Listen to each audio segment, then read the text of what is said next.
तो know your candidate के सिलसिले में आज हम लोग मिलने जा रहे हैं दीपेंद्र कुमार से, जो इस बार सेक्रेटरी पद पर चुनाव लड़ रहे हैं लॉ सेंटर 2 से।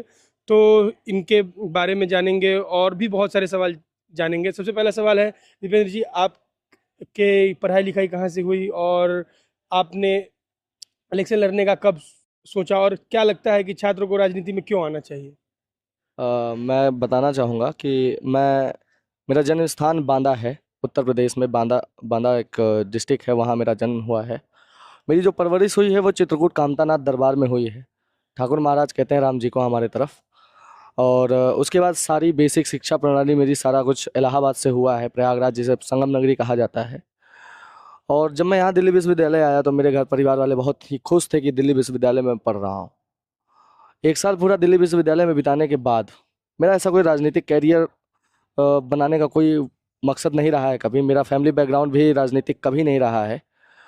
लेकिन एक साल दिल्ली विश्वविद्यालय में लॉ सेंटर 2 में बिताने के बाद मुझे रियलाइज़ हुआ कि यहाँ छात्र हितों की कोई बात ही नहीं करता है। यहाँ पे छात्र राजनीति की तो बात होती है लेकिन छात्र हितों की बात नहीं होती है। तो फिर मैंने डिसाइड किया कि क्यों ना मैं एक पहल लूँ और छात्र राजनीति में छात्र हितों की बात करूँ और वहाँ एक अपना अग्रसर कदम बढ़ाऊँ। तो आपको क्या लगता है कि छात्र राजनीति में आगे किस प्रकार से बदलाव ला सकते हैं, और दिल्ली यूनिवर्सिटी का छात्र इलेक्शन जो हो रहा है वो कैसे प्रभाव डालता है आने वाले समय में? दिल्ली यूनिवर्सिटी के छात्र राजनीति का तो बहुत ज़्यादा अनुभव नहीं है मुझे। मैं दिल्ली यूनिवर्सिटी के एक कॉलेज लॉ सेंटर 2 का विद्यार्थी हूँ।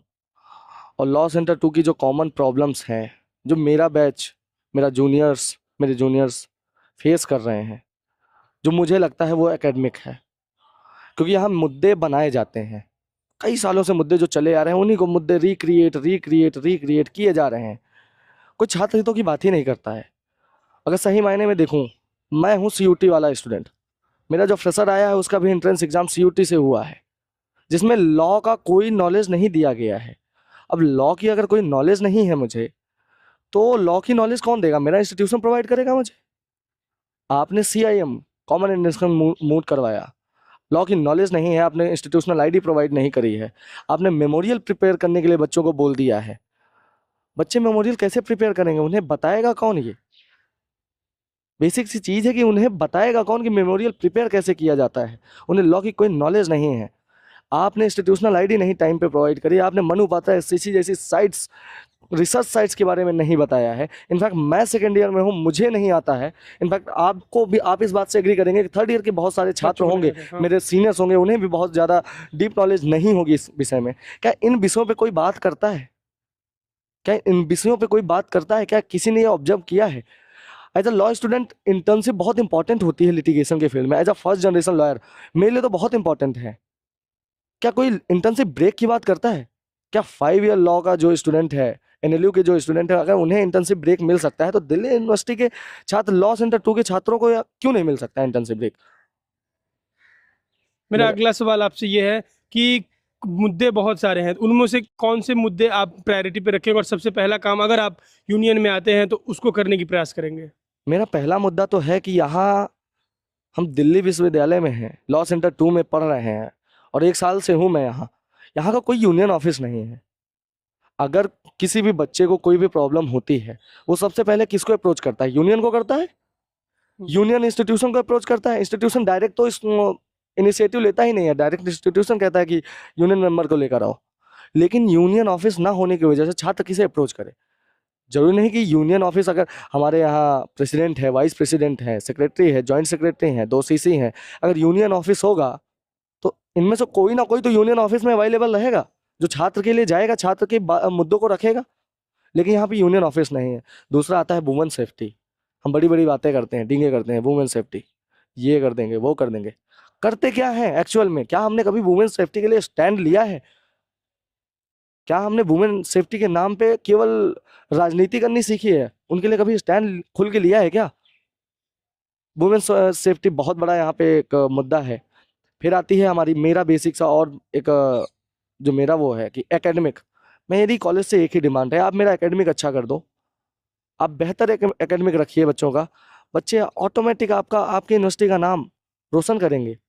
दिल्ली यूनिवर्सिटी से जुड़ा मैं कल के दिन कुछ भी करता हूँ तो मेरा नाम हमेशा दिल्ली विश्वविद्यालय के लॉ सेंटर 2 से जुड़ा रहेगा।